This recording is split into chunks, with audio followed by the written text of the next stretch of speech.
तो फिर से स्वागत है आपका आपके इस नए सेशन में। तो हम लोग अपने सारे सवालों को पीछे कर चुके हैं। अब आगे का जो काफिला है हमारा वो 35 से आगे बढ़ेगा और 35 के बाद का हमारा काफिला फिर चार सवाल तक चलेगा और फिर उसके बाद हमारा आगे का जो सवाल रहेगा या आगे का जो हमारे पास काफिला रहेगा वो अगले वीडियो में आएगा। जैसा कि आप लोग जानते हैं कि पार्ट बाय पार्ट हर एक सवालों को बनाया जा रहा है और इसे नियमित रूप से अपलोड भी किया जा रहा है, लेकिन कुछ डिले हो रहा है, कुछ बिकॉज आपको मालूम है कि एडिटर की वजह से, लेकिन फिर भी उस डिले को हम लोग उस डिले को अगली बार से नहीं होने देंगे और इस काफिले को नियमित रूप से लगातार आगे बढ़ाता जाएगा और बढ़ाते जाएंगे। तो आज हमारे पास 35 नंबर के सवालों को शुरू करते हैं, क्योंकि 34 पीछे तक हो चुका है। 34 पीछे तक हो चुका है। आज का सफर 35 नंबर सवाल से आगे की ओर बढ़ता है। 34 नंबर तक का जो सवाल है वो सारे सवालों को डिटेल एंड एकदम ब्रीफली सारे सवालों को हमारे अपने YouTube चैनल इकोस्टर क्लासेस पे अपलोड किया गया है। पार्ट बाय पार्ट सारे सवालों को अपलोड किया गया। मैक्सिमम एक वीडियोस में 4 सवाल 5 सवाल यहाँ तक दिया गया है। उसको भी आप लोग जरूर इसको विजिट करें, उसको देखें, जाने समझे, क्योंकि वही सब सवाल में इतना सारा कॉन्सेप्ट यूज होता है। जो आगे का जो हमारा सवाल है उसको बनाने में जो सीढ़ी हमको चढ़ना है उस सीढ़ी पे चढ़ने का बहुत सारा जो हमारे पास स्टेज है वो सारा सवाल पीछे वाला बताता है। तो पीछे वाला सवाल को देखना भी बहुत जरूरी है। तो आज का हमारा जो सफर या दौर या क्वेश्चन जो रहेगा वो 35 नंबर से स्टार्ट होता है और 35 नंबर का सवाल के बाद हम लोग इस सफ़र को 36, 37, 38 और बाकी बात कुछ सवालों तक ले जाएंगे। फिर अगले वीडियो में हमारे सारे सवालों को और फिर कवर किया जाएगा लगातार। तो 35 नंबर का सवाल है हमारे पास, उसको पढ़ते हैं, उसको बनाते हैं। 35 नंबर दिया गया, what sum of money lend at 2% per annum under SI will I lead the same interest in 3 years as 3,600 LX in 7 years at the rate of 3% per annum SI। अच्छा, सवाल दो पार्ट में, सवाल कुल मिला के 2 पार्ट में कहा जा रहा है कि कोई सम है और वही सम को हमको निकालना है जो 2% पर एनम में दिया गया है SI के अंदर, और यही सारा डाटा पहले हमको दिया गया है। जो एक सवाल या एक पोर्शन है सवाल का, तो P हमको मालूम नहीं है तो P को P मानते हैं। 2% पे बात था तो रेट हमारा 2% हो जाता है और उसका 3 year time period, there are the time period यहाँ पे 3 ईयर्स है। और उसके बाद हमारे पास दिया गया दूसरा पोर्शन सवाल का same interest in 3 year as 36,000। दूसरा पोर्शन ये है कि P2 जो कि यहाँ पे ये दिया है, जबकि फिर आगे का जो डाटा है वो 7 ईयर्स और 3% पर एनम पे दिया गया। 3% ये और टाइम पीरियड जो है वो हमारा 7 ईयर्स के लिए दिया गया है। तो इसको 1 इसको 2 जैसा इसको मान चुके हैं, बिल्कुल हमारे पास वही है। तो सारा डाटा यहाँ कलेक्ट किया जा चुका है, सारे डाटा को लिखा जा चुका है। तो कहा यह जा रहा है कि दोनों जो हमारे पास कंडीशन है, दोनों कंडीशन SI के तौर पे है। और दूसरी बात कहा जा रहा है कि आपका जो दोनों का SI है, मतलब SI of first and SI of second, दोनों जो है हमारा वो दोनों सेम है। तो जब दोनों सेम है तो हम लोग क्या करते हैं, बनाते हैं। इसको बहुत आसान है बनाना। तो हम पहले के लिए SI निकालते हैं, जिसको SI1 नाम रखते हैं, और SI1 का जो मिशन है उसमें हमारे पास P × 2 × 3/100 और आगे जो हमारे पास बनेगा वो बन जाएगा 6P/100 और इसके लिए SI2 देखा जाए तो ये हमारे पास बनेगा 36,000 इंटू 3 इंटू 7/100। यहाँ से अगर देखा जाए तो 2 0 कैंसिल होता है। SI2 की जो वैल्यू है 36 इंटू 3 इंटू 7 बन जाता है यहाँ तक। अब अकॉर्डिंग टू सवाल हमारा ये है कि SI1 इक्वल टू SI2 है, तो जो SI का वैल्यू और SI2 का जो वैल्यू दोनों को रखा जाएगा तो यहाँ पर से P का वैल्यू हमारे पास निकल के आ जाएगा।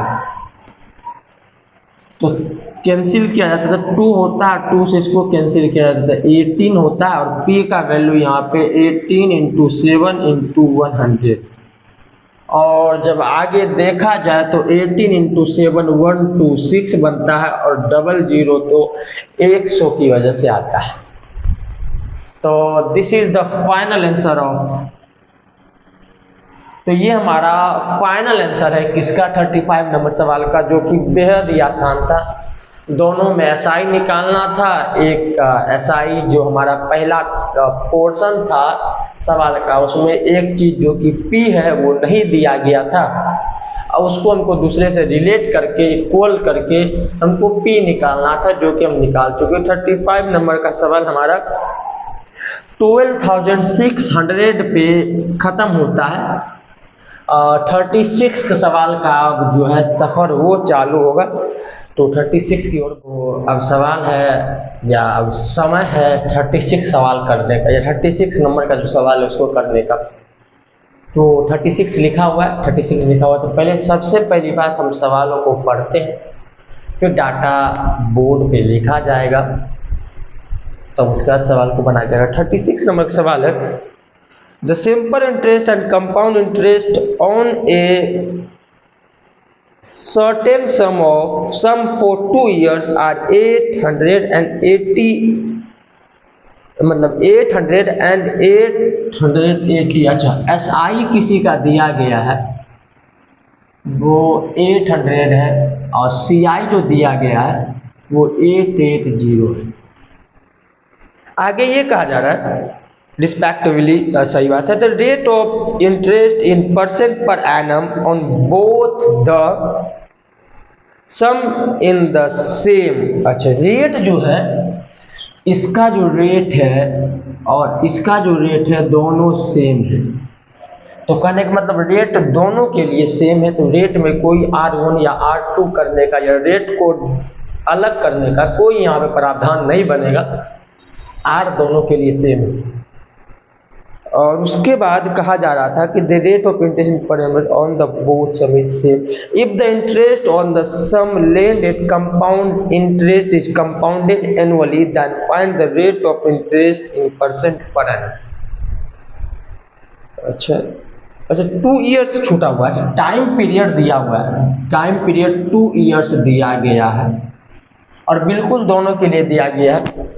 और सवाल में ये कहा जा रहा है कि जो हमारे पास CI है वो कंपाउंडेड एनुअली, ईयरली हमारा दिया गया। कहने का मतलब ईयरली है तो कोई दूसरा कॉन्सेप्ट यूज नहीं होगा। जो हम लोग सवाल जो नॉर्मली यूज करते थे, जो सवाल हम लोग नॉर्मली बनाते थे, उसी तरीके से सवाल बनेगा। लेकिन इस सवाल के साथ हमारा कुछ गहरा पुराना रिश्ता है, या कहे तो गहरा पुराना हमारा थोड़ा सा इस सवाल के लेके समय बिताया गया इस सवाल में बहुत ज़्यादा है मेरे द्वारा। सवाल है, बताते हैं अपने उस समय को, उस जमाने को। तो था क्या उस समय, हम जब 8th क्लास में थे तो जनरली मेरे पूरा क्लास में या मेरे पूरे बैच में तो RS वर्ल्ड क्लास जो हमारा 8th क्लास का बुक था वही चलता था। लेकिन पूरे बैच में भाग्यशाली के तौर पे अगर देखा जाए तो हम ही ऐसे थे जो सिर्फ IIT फाउंडेशन बनाते थे, सिर्फ हम। क्योंकि एक सर थे वो हमको बताए थे कि तुम बाबू, हम IIT फाउंडेशन क्लास का जो बुक था वो 8th क्लास हम 6, 7 को नहीं बनाए थे। IIT फाउंडेशन क्लास 8 में ही IIT फाउंडेशन का बुक क्या होता है उस समय मालूम चला और उस बुक को बनाए थे। ये बुक तो आज नया मतलब कि नया एडिटेशन का है, मतलब नया छपा हुआ है तो ये खरीदे, लेकिन वो बुक भी हमारे पास रखा हुआ है। बहु कहाँ है होगा जरूर, कोई भी कवर्ड में तो रखा होगा ही, जिस अलमारी में हम बुक रखते हैं। लेकिन इस सवाल के साथ मेरा ये ख्वाब जुड़ा हुआ है, सपना जुड़ा हुआ है। उस समय ये सवाल सीआई का जितना भी पीछे वाला जो भी हमारे पास सवाल, जो भी 36 या 36 से पीछे वाला 35 तक का सवाल में, एक सवाल में भी हम नहीं फंसे थे, और 36 के सवाल में हम आ गए थे, और 36 के सवाल में हम फंस गए थे। नहीं बन पाया था हमसे। तभी मेरे पास फोन भी नहीं था जो मैं इंटरनेट पे देखे जाने समझे इस सवाल को। सर भी नहीं बताते थे, कहीं IIT फाउंडेशन चलता नहीं था, सर के पास समय था, सर के पास समय भी नहीं था, सर बताते भी नहीं थे। मेरे पास फोन भी नहीं था, सवाल हम आंसर लाए कहाँ से? पीछे तो डायरेक्टली आंसर दिया हुआ, पीछे आंसर भी, हाँ उस समय शायद पूरा लॉन्ग फॉर्म में नहीं, एक मतलब कि लिखा हुआ था ये डाटा 1250 इतना या 1200 ये सब होगा। तो उस समय होता क्या था कि इस सवाल से इतना ज़्यादा प्रभावित है। जब बन जाने के बाद तब क्या होता है कि एक दिन इंग्लिश वाले सर, जिनका नाम चांद नाम था, चांद अशरफी नाम था उनका, और उससे हम फ़ोन लेते हैं और उस फ़ोन से हम इसको देखते हैं, इंटरनेट पे देखते हैं और वीडियो सॉल्यूशन के साथ इसका आप सवाल को बनाते हैं। बहुत अच्छा से बन गया था सवाल ये हमसे, मतलब देख के, और ये सवाल को 2 से 3 बार हम वीडियो देखे थे। उसके बाद सवाल बना था यार, उसका हमको सवाल बनकर हम बनाए थे तो वो बहुत अच्छा लगा था सवाल बना करके, बहुत सीख मिला था इस सवाल से। This is my favourite question of compound interest in SI और सीआई का मेरा फेवरेट सवाल है ये। इस सवाल से बहुत दिमाग खुला था यार, कहीं तो ऐसा भी हो सकता था, ऐसा हम सोचते थे। इस सवाल से इतना ज़्यादा प्रभावित हुए कि हम इस बुक को और तेजी से बनाने लग गए थे। 36 सवाल आज देख के बहुत वो यादें ताज़ा हो गई। 36 होगा कुछ, इस सवाल तो हमसे बन जाएगा एक बार में, लेकिन वो याद, वो क्लास 8 वो सब साथ था, वो क्लास 8। अच्छा 36 का सवाल को बनाते हैं, तो इसमें होगा कुछ नहीं कि बस एसआई का जो इक्वेशन बनेगा आगे चल के मेरे हिसाब से वो सीआई में यूज होगा, और ये हम कभी यूज नहीं किए थे 8 क्लास में RS अग्रवाल या RD शर्मा के बुक में। हम कभी एसआई सीआई को मिक्सअप करके सवाल नहीं बनाए थे, अलग अलग करके बनाए थे। आजकल में होता है ये, कहाँ मिल करके पूरा सवाल बनता है एसआई और एसआई सेम सवाल में, तो हमको उस बुक में तो देखने को नहीं मिलता। लेकिन IIT फाउंडेशन नाम इसलिए पड़ा है ताकि समुंदर को अंदर तक को डीप तक जाके नॉलेज दिया जाए। तो सवाल को बनाते हैं, बहुत बातें हो गई, हम ज़्यादा बात करते नहीं लेकिन हम बोल दिए। 36 सवाल ही ऐसा था मेरे, इसलिए ऐसे सवाल बनाते हैं। सबसे पहले एसआई का जो डाटा था उस डाटा को हम ले करके इक्वेशन पे बनाने की कोशिश करते हैं। तो एसआई का हमारे पास जो बनता है वो P × R × T/100 हो जाता है, और एसआई 800 है हमारे पास, और P का और R वैल्यू दिया हुआ नहीं है, जबकि T दिया हुआ है 2 ईयर, तो 2 ईयर दिया हुआ है, मतलब PR नहीं दिया हुआ है, तो टाइम दिया हुआ 2PR/100। ये लिख सकते हैं एसआई का जितना तक हमारे पास वैल्यू, या एसआई का जितना भी हमारे पास PRT के रूप में कुछ भी दिया हुआ था, उससे हम लोग ये सिर्फ गेन करते हैं। अब उसके बाद सीआई के, इस सवाल समझिए, सवाल बहुत अच्छा सवाल है। सीआई का देखेंगे, सीआई में हमारे पास जो होता है, तो सीआई में हमारे पास P × 1 + R/100 n और -P, ये सीआई का होता है। अमाउंट का होता है ये याद रखना, अमाउंट का होता है ये जिसमें P माइनस नहीं होता है। अमाउंट अपने अंदर सब चीज़ को समेट करके एक सिंगल डाट या सिंगल कहे तो पैसा बन जाता है। और अमाउंट का एक फॉर्मूला होता है हमारे पास P + CI, या कहे तो CI + P, और अमाउंट यहाँ से CI बन जाता है। इसी CI को यहाँ लिखा गया, अमाउंट की वैल्यू ये यहाँ लिखा गया P - P, इस तरह से। तो CI का यहाँ पे ये इक्वेशन बनता है। तो इसका तो हमको समझाने का यूज था, जो समझा चुके। अब हमारे पास होता है CI में देखा जाए तो हम लोग डाटा रखते हैं 8 ये आ गया, और इसके बाद r की वैल्यू नहीं है जबकि 100 है, n की वैल्यू 2 है माइनस p। अच्छा, अब हमारे पास दो इक्वेशन बन चुका है जो SI और CI के लिए। अब किसी सवाल को याद है, सवाल याद कर, ये बात तो कंफर्म है कि इसको उठा करके यहाँ रखना है कहीं। अब इसको इस पे कैसे फिट करना है वो देखना है, वो देखना है कि इसको कैसे उठा करके यहाँ पे रख सकते हैं। तो इसके लिए हाँ एक चीज कर सकते हैं, यहाँ पे P और यहाँ पे P है तो दोनों को हम लोग कॉमन लेते हैं। P को कॉमन लिया जाता है और P को कॉमन ले लेने के बाद यहाँ पे सिर्फ बचेगा 1 + r/100 पे वैल्यू 2, पे वैल्यू हमारे पास 2 और जबकि यहाँ पे बचता है 1।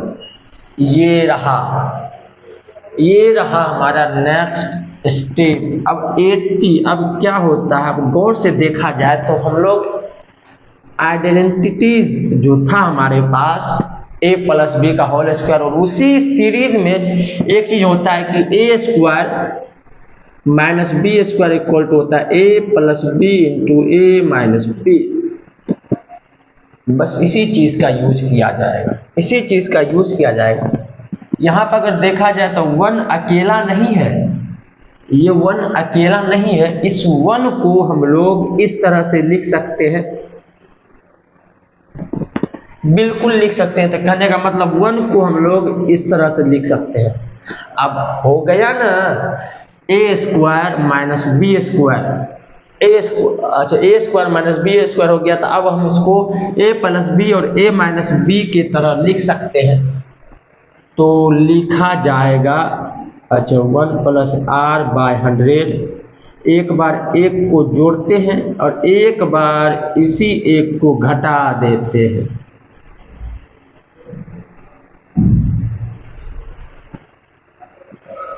अब यहाँ इसका तो कोई यूज नहीं रहा तो इसे फेंक देते हैं। अब ये हमारे पास ये हुआ, ये आया फाइनल। अब अगर देखा जाए तो यहाँ से ये और ये होता है कैंसिल, यहाँ से ये और ये कैंसिल होता था। अब यहाँ होता है 880 इक्वल टू, अब बनेगा p × 1 + 1 नहीं, 1 और 1 हो जाता है 2r × 100, और यहाँ पे बन जाएगा सिर्फ और सिर्फ r/100। अच्छा, अब आ गया, अब सवाल हाथ में आ गया, अब सवाल पकड़ में। अच्छा सवाल जो पकड़ में है, अब सवाल को हम लोग यहाँ लेकर आते हैं और यहाँ लेकर आते हैं। यहाँ से अब सवाल स्टार्ट होता है।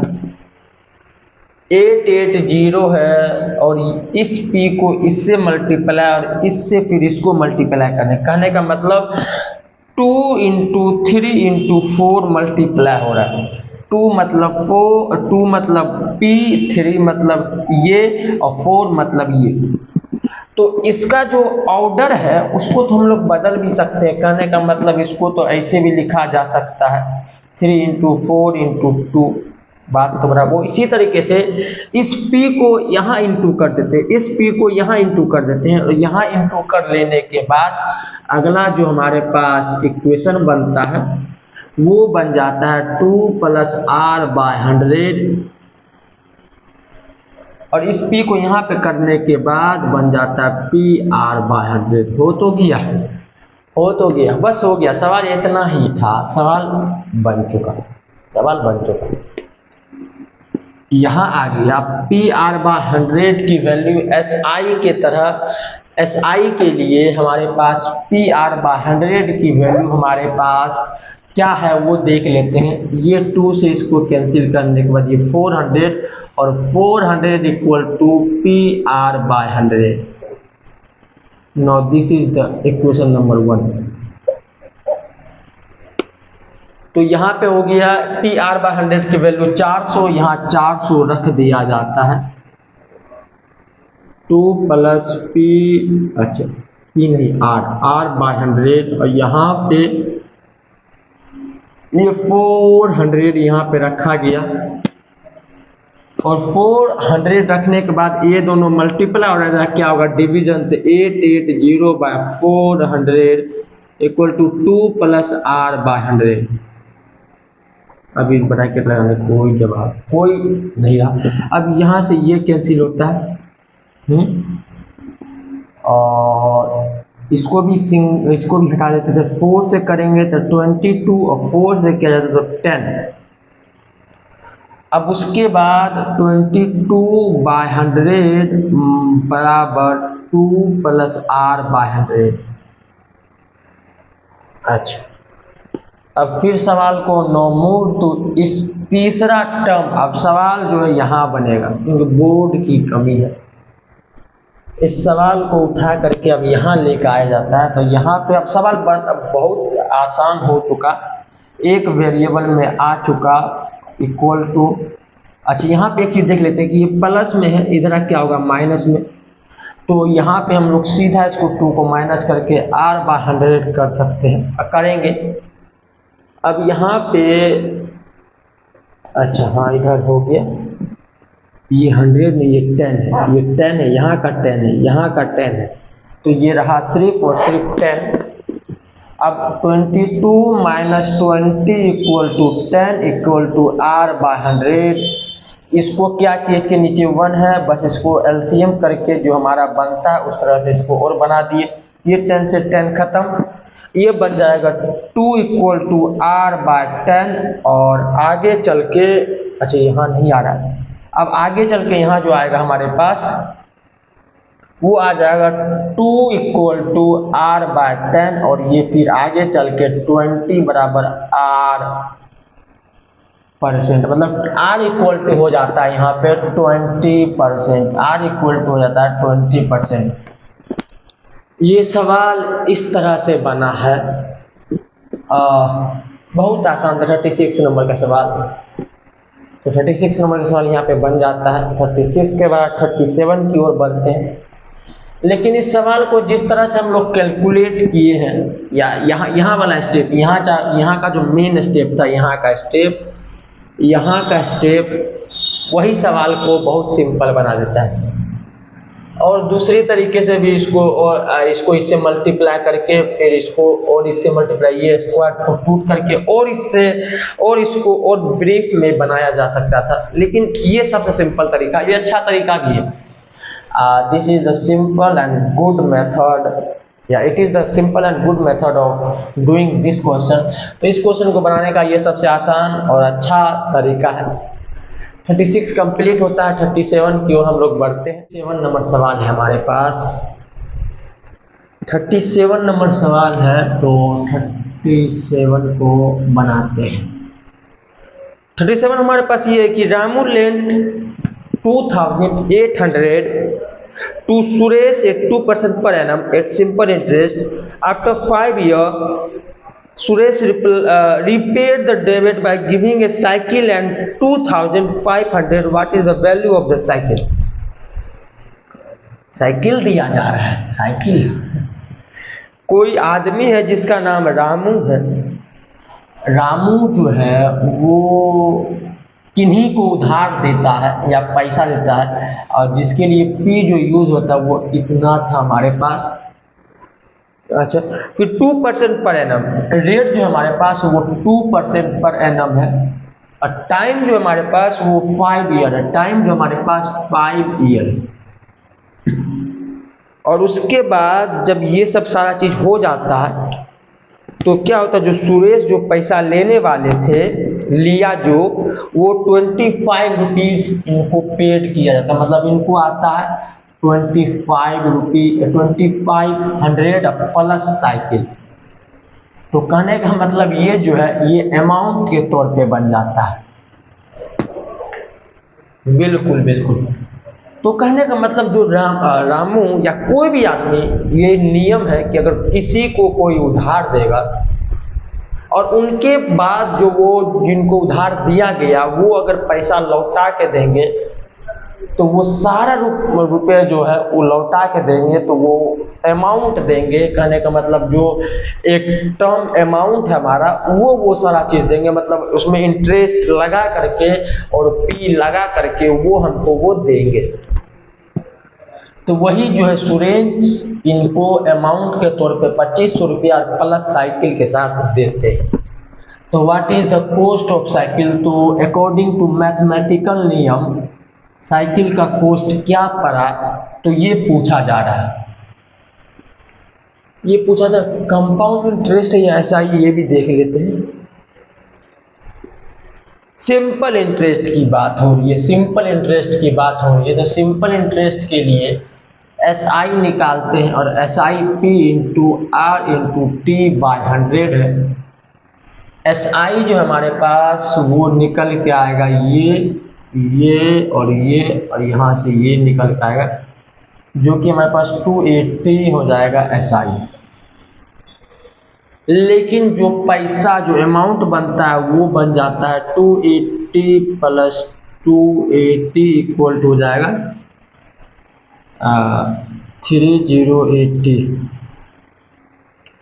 3080 जो है वो हमारा यहाँ पे बन जाएगा पूरा का पूरा अमाउंट। कहने का मतलब जो सुरेश जो पैसा देंगे या देगा वो कुल मिला के इतना पैसा उनको देना चाहिए रामू को, लेकिन सुरेश अमाउंट के तौर पे 380 रुपीज़ के बदले 2500 प्लस एक साइकिल देते हैं।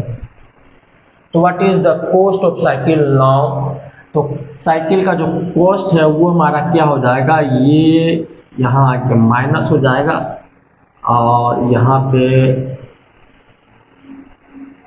बन जाएगा, यहाँ पे ये बन जाएगा 580। साइकिल का जो कॉस्ट पड़ता है वो 580 रुपीज़ बनता है।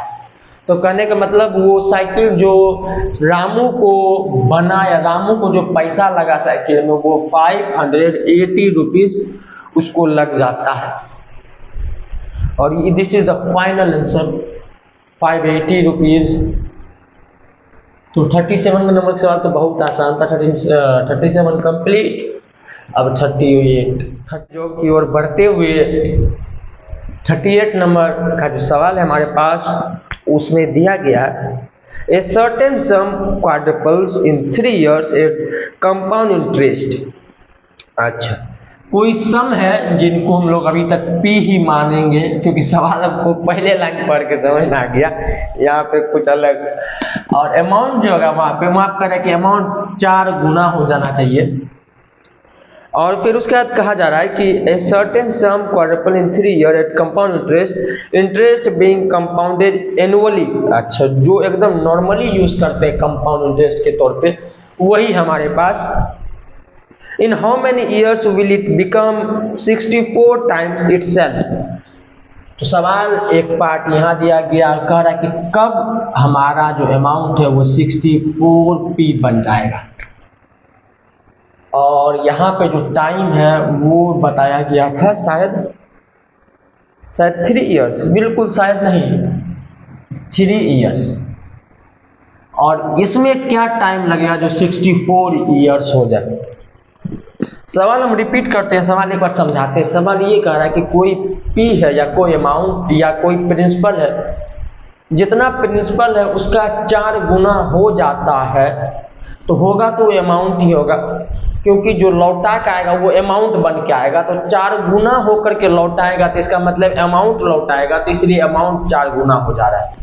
यहाँ अमाउंट ही 4 गुना बन के आएगा, कोई CI या SI या इंटरेस्ट बन के नहीं आएगा, क्योंकि 4 गुना कब होगा पैसा जो हमको वो लौटाएंगे, तो वो अमाउंट हमको लौटाएंगे और जब अमाउंट लौटाएंगे तो अमाउंट ही 4 गुना होगा अकॉर्डिंग टू सवाल। और यहाँ पे अगर ऐसा कोई कॉन्सेप्ट यूज होता है तो अमाउंट की ही बात की जाएगी, ना कि SI और CI की। तो अमाउंट वो 4 गुना हो जाएगा। टाइम उसमें लगता है 3 साल। ये सवाल का पहला पोर्शन है। दूसरा पोर्शन ये कह रहा है कि कब वो जो 4p बना या 4 गुना बना, अब वो 4 गुना नहीं रह करके 64 टाइम्स ज़्यादा हो जाए या इटसेल्फ हो जाए, मतलब 64 टाइम्स ऑफ इटसेल्फ, मतलब अब 64 गुना हो जाए तो उसमें कितना टाइम लगेगा, यही बस पूछा जा रहा है।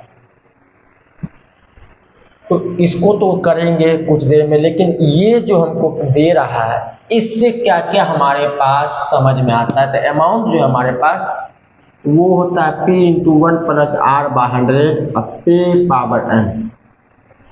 P4P है, जबकि P यहाँ पे P ही है, जबकि R R ही है, R का कोई, तो R को R मान लेते हैं, R को R मान लिया जाता है। और यहाँ पे N की जो वैल्यू है 3 ईयर। अच्छा, गौर से देखने पे बोली है तो यहाँ पे 4 इंटू ये हमारे पास ये हो जाएगा, तो मतलब कि किसी भी फोर का वैल्यू हमारे पास ये बन के आता है। ये P से ये P कैंसिल होता है, क्योंकि मल्टीप्लिकेशन हो जाएगा, डिवीजन होगा, वैसे भी P कैंसिल होगा ही। अब कर दिए कैंसिल, और हमारे पास ये आता है समझ में कि किसी भी 4 का वैल्यू हमारे पास 1 + R/100 पे जो पावर है वो 3 आता है। अब कोई भी काम करके हमको सवाल का जो अगला पार्ट है या पोर्शन है उसमें हमको 4 का यूज दिखाना है, ताकि ये जो है ये काम हमारा सफल हो जाए। ये काम हमारा सफल तब होगा जब इसको किसी तरीके से 4 के टर्म में तोड़ दे, तब जाके इसका यूज कर दे, तो ये काम भी सफल और यहाँ पे कुछ आगे तक का सफर भी चालू रहेगा। बस यही सवाल का यहाँ कहने का मतलब है। तो यहाँ पे यूज करते हैं, यहाँ पे सेम सवाल अकाउंटिंग टू CI, तो अमाउंट बराबर हमारे पास जो बन के आएगा वो हमारे पास P × 1 + R/100, और यहाँ पे N, और N तो हमसे मांगा जा रहा है, मतलब यही हमसे पूछा जा रहा है, अमाउंट की वैल्यू 16P, जबकि P 1 + R जो हमारे पास वो तो जानना भी नहीं है, जानना मेन ये है, मेन मोटिव N को जानना है। यहाँ से ये P से ये कैंसिल होता है और बचता है सिर्फ और सिर्फ ये हमारे पास 1 + R/100 N।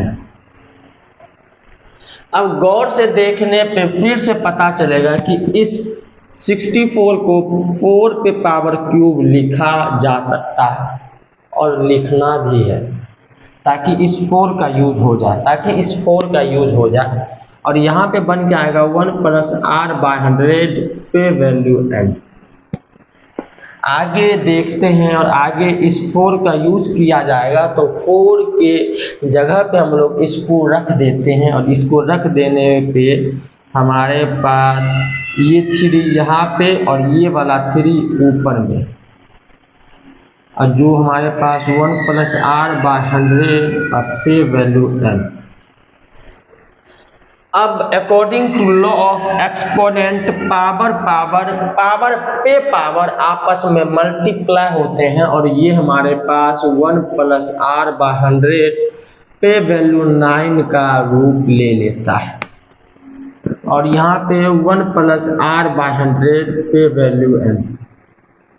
हम इससे पहले भी वीडियो में डिस्कस कर चुके हैं। बेस सेम हो और पावर हमारा अलग अलग हो या सेम हो, ये भी नहीं मायने रखता, लेकिन फिर से हम बताते हैं कि बेस सेम हो, दोनों का वैल्यू भी हमारा सेम हो, क्योंकि बीच में बराबर है ये, और ये का वैल्यू भी सेम हो, दोनों का बेस सेम हो, तो दोनों का पावर हमारा सेम होगा ही। और जब ओड हो तब तो कोई दूसरा गुंजाइश बचता ही नहीं है, बिल्कुल n का बराबर 9 होगा, n की वैल्यू 9 होगी।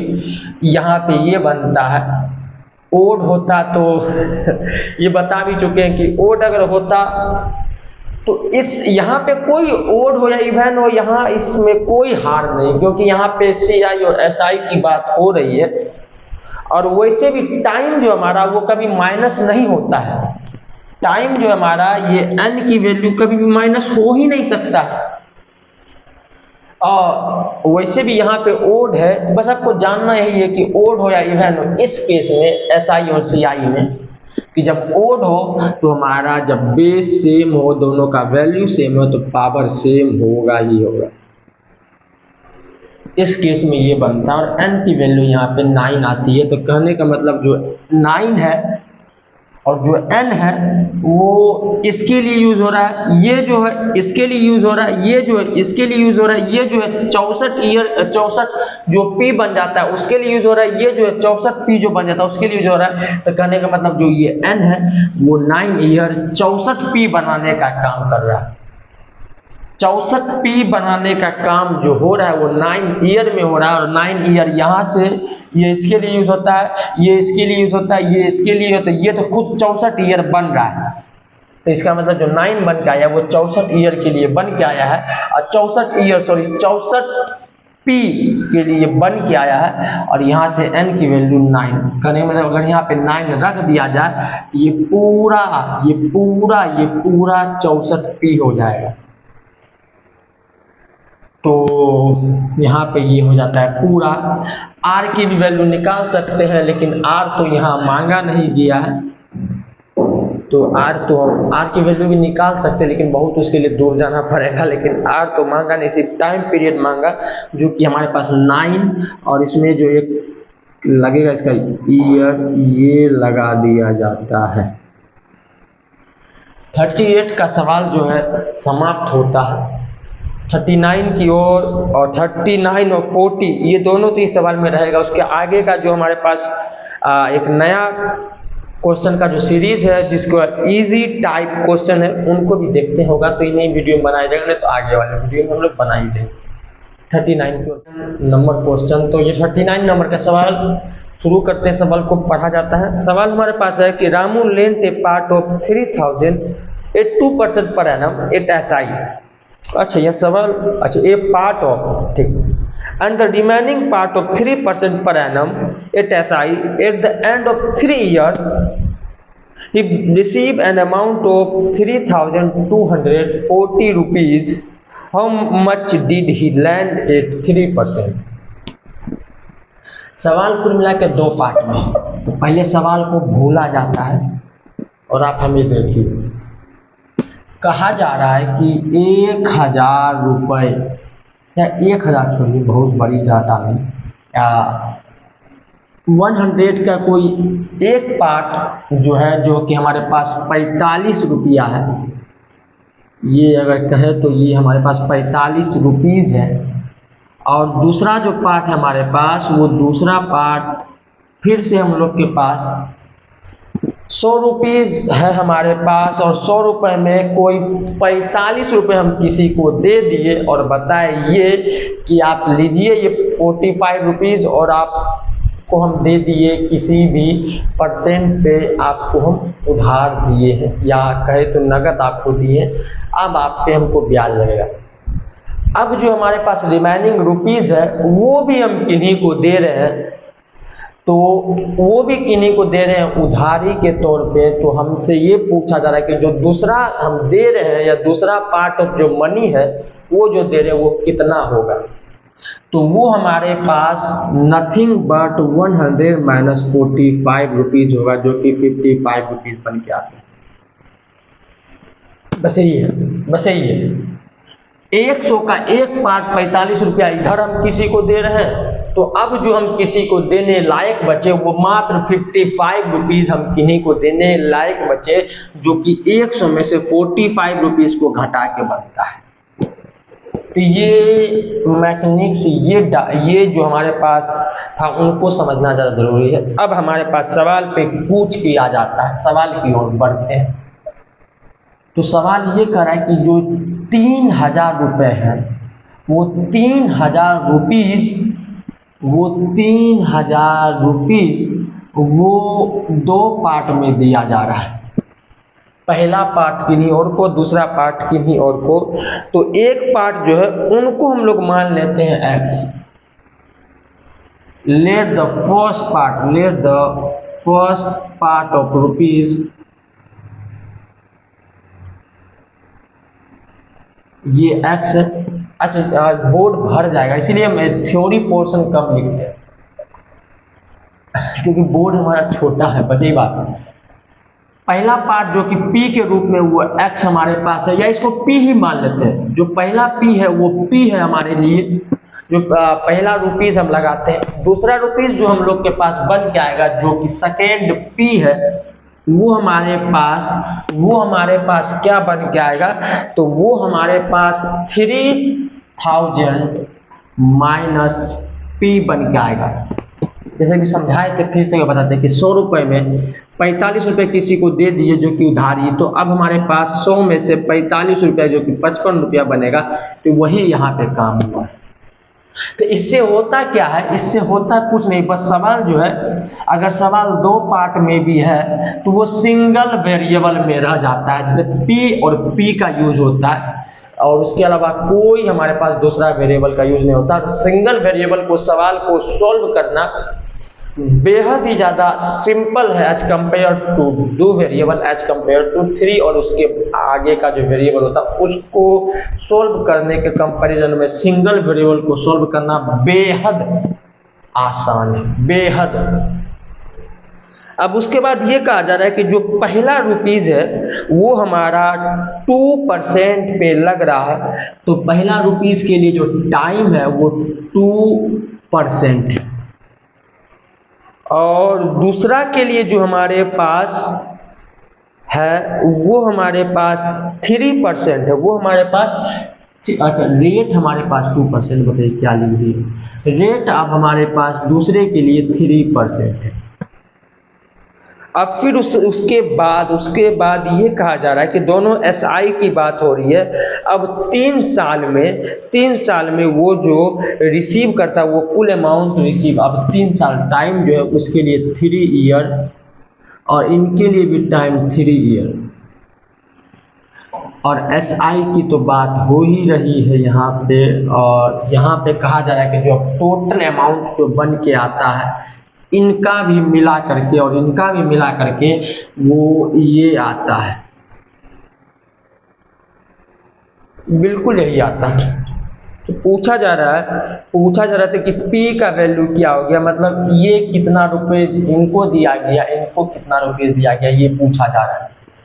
तो सबसे पहले हम लोग पहले के लिए अमाउंट निकालते हैं, तो पहले के लिए अमाउंट निकालने से पहले हमको पहले के लिए SI निकालना पड़ेगा, और इसको हम लोग SI1 का नाम देते हैं, और SI1 में हमारे पास जो बन के आएगा वो बन के आएगा P × 2 × 3/100, जो SI1 जो है वो बन के आ जाता है 6P/100। अब इनसे भी कुछ अमाउंट आता होगा जिनको A1 नाम देते हैं, और A1 जो हमारे पास यहाँ बन जाएगा, A1 जो हमारे पास बन जाएगा इंटरेस्ट प्लस P, जो कि यहाँ पे हमारे पास कुछ इस तरह से बन जाएगा। अब उसके बाद अब दूसरे वाले पोर्शन पे चलते हैं। दूसरे वाले पोर्शन पे हमारे पास इनका भी SI निकलेगा जिसको SI2 का नाम, इनका भी अमाउंट जिसको अमाउंट 2 का नाम देते हैं। यहीं पे इसको निकालते हैं SI2 को, तो SI2 निकाला जाए तो वो हमारे पास बन जाएगा ये × 3 × 3/100। अच्छा, अब इसका अमाउंट 2 जो बन के आएगा वो हमारे पास ये बन के आएगा, ये -P अब प्लस हमारे पास × 3 इसको 9 लिख देते हैं, अब /100 ये सवाल का। अब यहाँ कहा जा रहा है कि ये अमाउंट, जो ये वाला अमाउंट है और ये वाला जो अमाउंट है, ये दोनों को ऐड करके हमारे पास ये आ रहा है, इन दोनों को ऐड करके हमारे पास ये आ रहा है। तो बस वही करेंगे, दोनों को बस ऐड किया जाता है, मतलब A1 + A2 = A बन के आता है। सीट तो है नहीं, लेकिन फिर भी इसको लिखते हैं, फिर अगले वाले होगा तो उस बोर्ड पे बनाया जाएगा।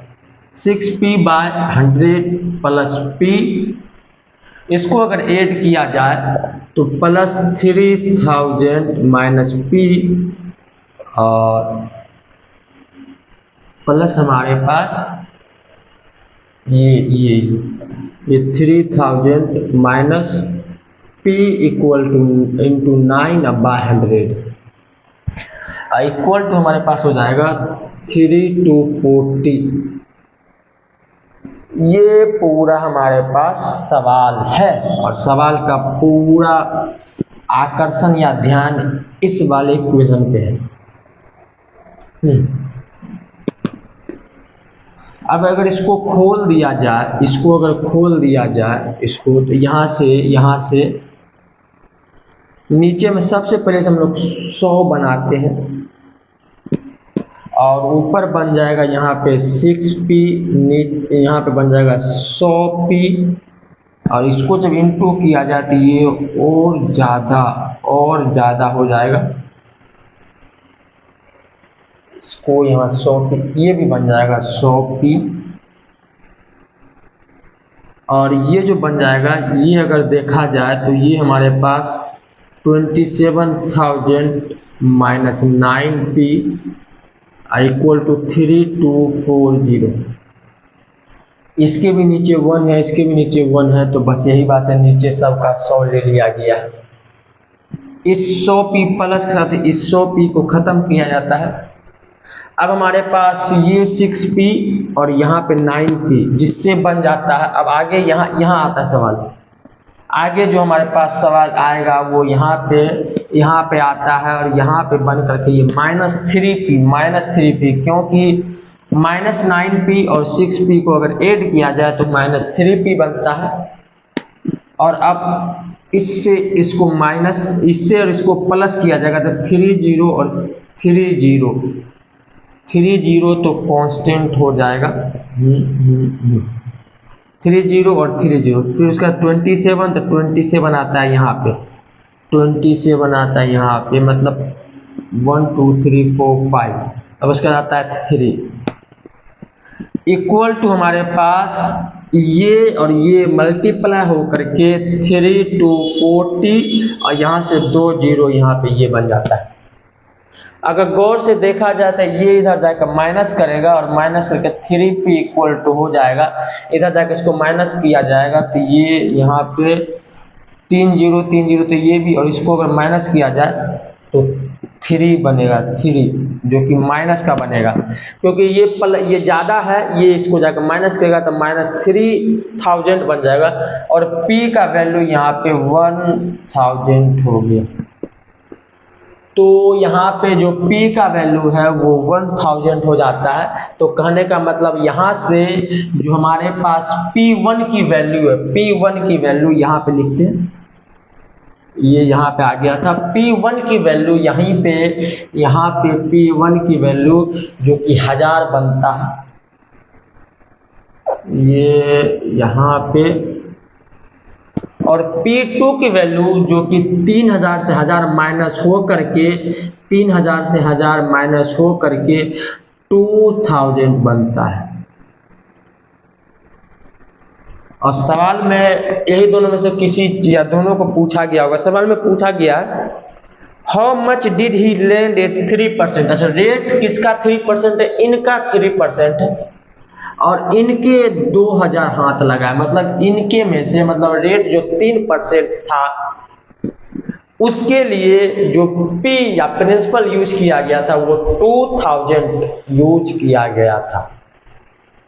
39 नंबर सवाल, ये भी बेहद ही सिंपल था, बस यहाँ का कैलकुलेशन थोड़ा सा भास्ट या कहे तो ज़्यादा बड़ा था, जो कि हमारा बन चुका। 39 नंबर सवाल बन जाता है।